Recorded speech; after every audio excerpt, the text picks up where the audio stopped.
Ça y est les amis, on part pour le Ghana.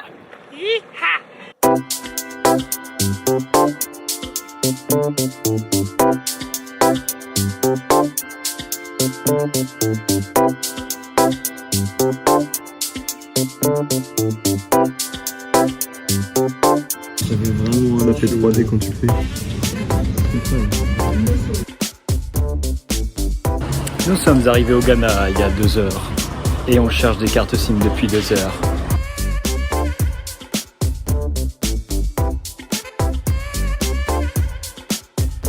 Eh bien ceci sera notre premier spot au Ghana. On n'a pas à se plaindre, c'est mignon. Et ben ils ont mis l'ambiance sur la plage là. Réservé pour nous avec notre première bière ghanéenne. Tom s'est fait berner. C'est presque le quotidien d'un blanc en Afrique.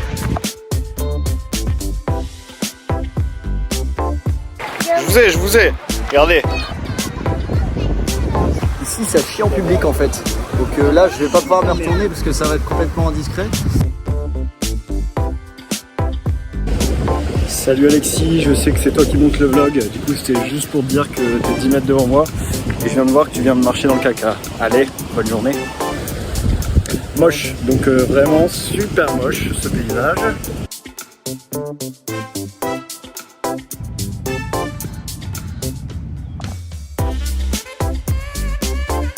Bon, on n'a vraiment pas à se plaindre hein, ce matin. On s'est vraiment posé, on a pris le temps de prendre le petit déj tranquille. On a recherché quelques blogs du coup sur le Ghana, histoire de savoir où on peut dormir, parce que c'est dur de trouver des spots. Et au final on est tombé sur pas mal de blogs très sympas qui nous prouvent qu'il y a plein de choses à faire au Ghana finalement. Donc on a un semblant d'itinéraire qui s'est dégagé. Et c'est certainement la première fois qu'on fait comme ça vraiment en s'organisant un petit peu. Donc c'est chouette, on sait où aller à peu près et c'est vraiment bien. Là on a été manger à Agoda dans un petit restaurant très sympa. J'ai l'impression qu'il y a beaucoup de gens de la ville qui s'y retrouvent. Le poulet était hyper bon, le riz bien gras, bien bon. On a mangé en face d'étudiants de la religion, enfin je sais pas trop, des missionnaires voilà. Qui l'un venait d'Afrique du Sud et l'autre des États-Unis. Ils étaient là en mission pendant 2 ans au Ghana. On s'est dit quand même courage. Hein, tu quittes ta mif pendant 2 ans, tu vas au Ghana, t'as pas accès à ton téléphone comme tu veux, t'as pas accès au réseau et tout. Les gars sont courageux quand même.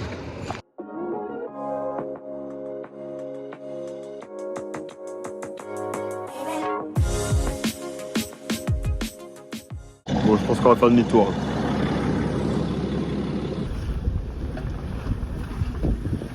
Deuxième spot, ça passe toujours pas, ça fait chier et la route elle est impitoyable. Bon, on a une chambre pour 17 € finalement. On tombe toujours sur des aubaines. La conversation dans l'hôtel est lunaire. Bon là finalement c'est pas 17 €, c'est un peu plus, c'est 20 €. Mais le mec nous dit, bon normalement j'ai pas le droit de vous faire dormir à 2 hommes dans une même chambre. Du coup vous allez prendre 2 chambres. On dit bah oui mais on est 3 donc ça revient au même.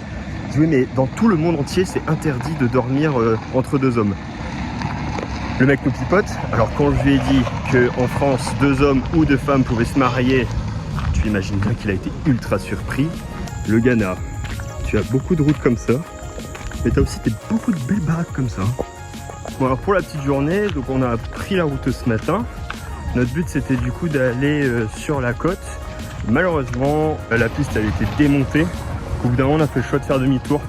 Toujours sûr de faire ça parce que tu te dis mince, il y a vraiment un truc sympa à faire au bout de la route, mais en même temps la route elle est vraiment défoncée. Du coup si tu continues à avancer tu risques de tomber en panne. Puis tu sais qu'il y a tout le retour à faire.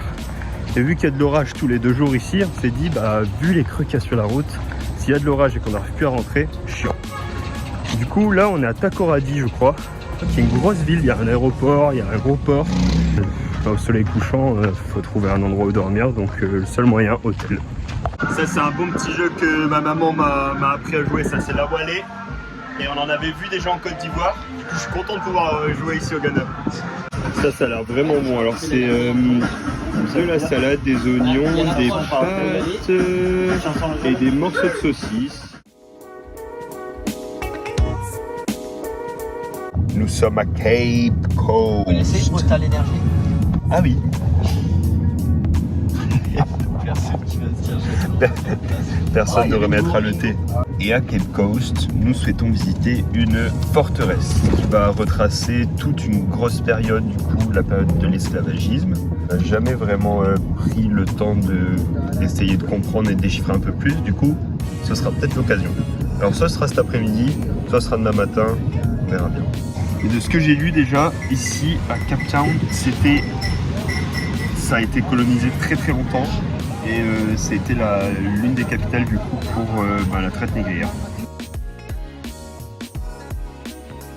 Ce soir on dort ici, on a la route juste derrière nous, mais on a la mer de l'autre côté. On va être très très bien.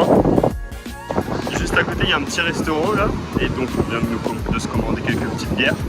Mais on se dit, franchement, soit on est vraiment des billes en anglais, ce qui n'est pas totalement impossible, mais ce qui franchement m'étonnerait, soit l'anglais du Ghana, c'est pas l'anglais qu'on pratique en fait, hein, parce qu'on ne se comprend jamais quand on parle avec les gens.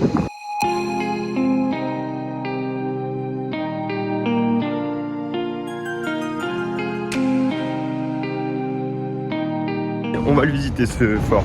Je pense que ça va être très bien. En tout cas, toutes les critiques qu'on voit, ça a l'air d'être vraiment sympathique. Capturé, déporté du Burkina Faso, du Mali, du Bénin, du Togo, de la Côte d'Ivoire, du Ghana forcément, pour être amené ici du coup et trié avant de partir du coup aux États-Unis. Le fort il a été tenu par 5 nations européennes différentes, genre les Portugais, les Allemands, etc. Du coup là ce sol il est particulier parce que du coup ils disent que il y a toujours les ADN, la sueur, le sang. Les défections des gens qui ont été dessus et c'est ce qui fait que ça fait cette couche de goudron un peu comme ça. En même temps il y a une ambiance juste historique, c'est aucunement culpabilisant ni rien, attention, hein. Mais en même temps c'est lourd quoi, tu vois, comme dit. Les locaux du gouverneur, c'est vraiment, l'architecture est vraiment magnifique quand même, on en prend plein les mirettes. 2 forts qui protègent en plus du coup le fort dans lequel on est, parce que du coup avec tous les esclaves c'était une denrée qu'il fallait surveiller quoi. L'architecture elle est du coup hyper occidentalisée avec toutes ces églises, tous ces forts, tous ces bâtiments et tout. C'est ce qui fait aussi que je trouve ça super joli dans le coin quand même. Tout s'est changé ici. Ici c'était de là que venaient les bateaux d'Europe, échangés contre du whisky, des trucs qui venaient d'Europe, des vêtements, du whisky, n'importe quoi, et c'était échangé pour après remplir les bateaux avec les esclaves qui allaient aux États-Unis. Normalement là c'est la porte du non-retour et en 1994 il y a 2 ancêtres sûrement d'esclaves qui ont refait tout le chemin inverse jusqu'à Accra et jusqu'ici en prenant un bateau. Et ils ont passé la porte symboliquement pour casser la porte du non-retour et du coup maintenant c'est devenu la porte du retour. C'est vraiment une invitation à retracer l'histoire. En tout cas moi je suis vraiment content d'avoir visité ce lieu, le guide il était super et j'ai appris des choses, tu prends la réalité en pleine face de ce qu'ils ont vécu il y a des siècles. Arrivé au Cocoon National Park, je triche, il y a le panneau derrière, pour faire cette fameuse promenade sur des ponts de singes pour voir la canopée et tout. Franchement le prix il est pas donné, mais je pense qu'on va vivre une bonne expérience et puis bon, c'est tout, on fait des activités touristiques,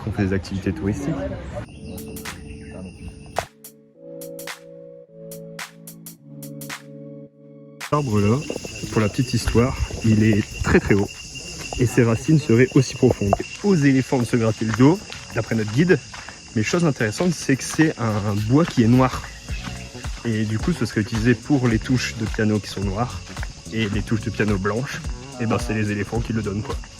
Le cordage il a éprouvé qu'il a pris quelques sueurs de doigts.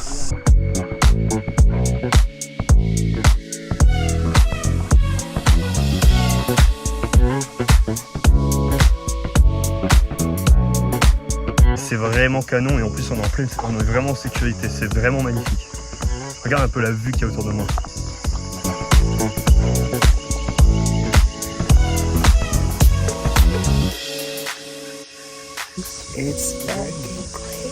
C'est très impressionnant.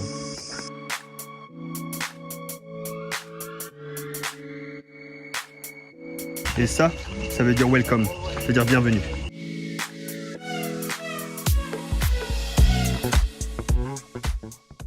Bon, notre petit spot du soir, étant donné que c'était le parking d'une ferme d'abeilles, bah on part visiter justement cette ferme. Ici, déjà, elles ne piquent pas parce qu'elles n'ont pas de dard. Et puis, du coup, elles vivent dans des troncs d'arbres. Donc, quand il y a un trou, ils viennent s'abriter dedans. Et puis, eux, du coup, des fois, avec la déforestation, ils viennent récupérer ces arbres qui sont colonisés. Et puis, ils les mettent ici dans ce genre de sanctuaire, ce genre de ferme. Donc là, par exemple, c'est un tronc qu'ils ont été récupérés. Et ils ont rajouté au-dessus, du coup, finalement, la ruche où ils viennent récupérer une fois par an le miel. C'est super intéressant, on voit que c'est dans le respect un peu de la nature, des conditions naturelles, mais qu'en plus il y a ce profit du coup à pouvoir récupérer dans la ruche qu'ils ont rajouté la propolis, le miel, etc. Ici c'est la 3e espèce d'abeille, alors celle-ci elle ne pique toujours pas, mais par contre elles peuvent mordre quand on les embête. Alors le trou est bien différent, elles sont beaucoup plus petites, et elles par contre elles profitent d'une branche pour créer un essaim autour, pour créer la ruche autour. D'ailleurs, on voit qu'il y a des parties qui sont plus anciennes et des chambres qui sont plus nouvelles en noir. Et quand même pour ma main. Et ça, c'est les plus petites abeilles du monde.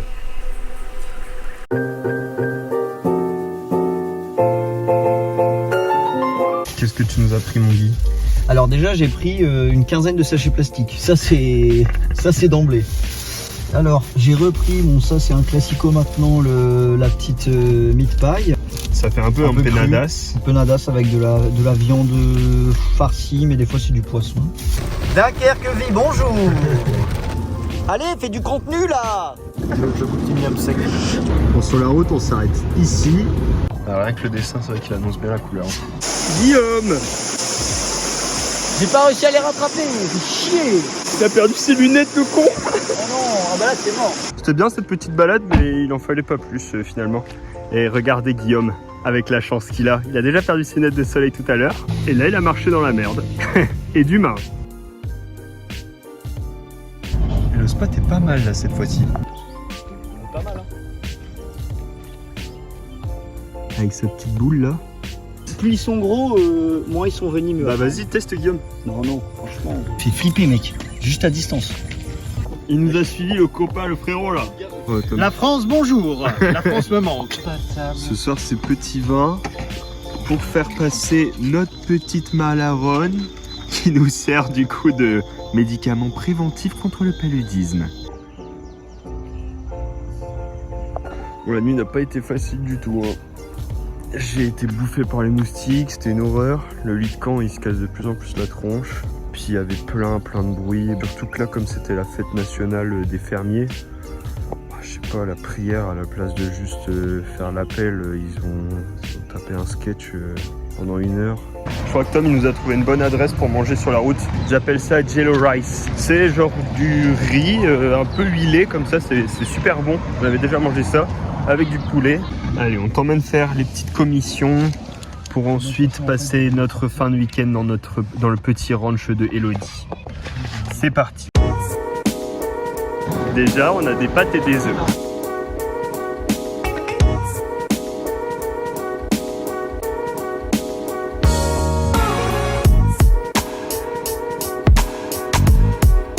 Allons-nous tanker le véhicule? Nous verrons bien, nous verrons bien.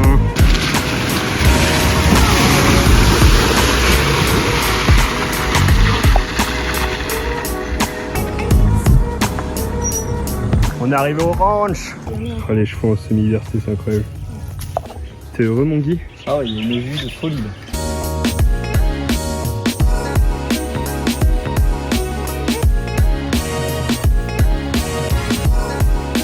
Moi et le poney on a mangé des mangues sauvages. C'est très loin, mais c'est très filandreux aussi, c'est un peu la galère là. Il va me rouler une galoche. J'ai rarement été dans une autre. Oh le sandwich. Oh le sandwich de rêve.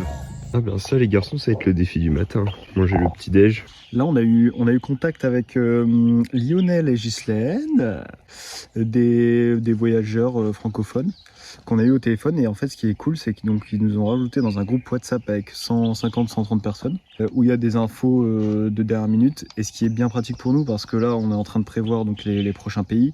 Et il faut quand même qu'on reste vigilant sur la situation géopolitique, le passage de frontières et tout ça. Et comme tout change du jour au lendemain ici. C'est des petites vidéos qu'on mettra pas dans le vlog pour pas inquiéter les familles. Mais là, il vient d'avoir un petit coup d'état au Bénin, donc on doit prendre le vol dans 2 semaines. On attend les informations.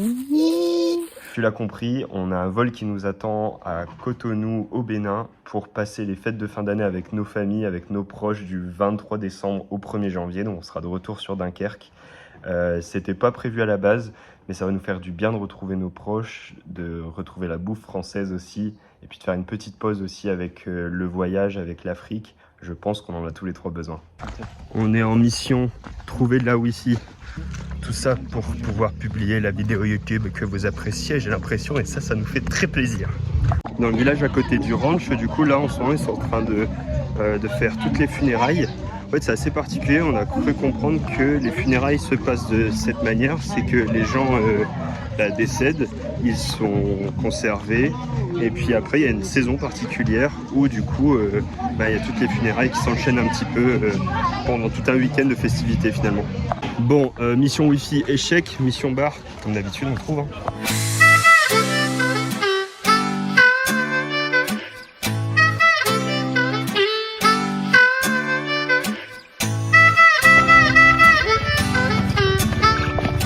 On s'est trouvé 2 potes. C'est devenu des potes parce qu'ils n'ont pas encore demandé d'argent. Avec Equinox, mon mate pour la prochaine heure.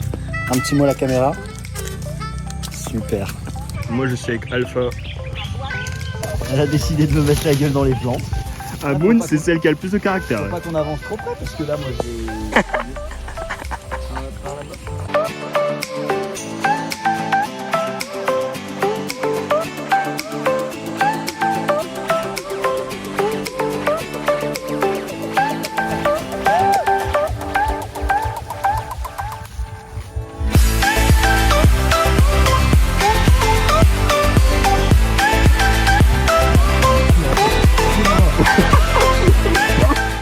Je te dis, il a fait 6 km, même pas, il a au bout de sa vie.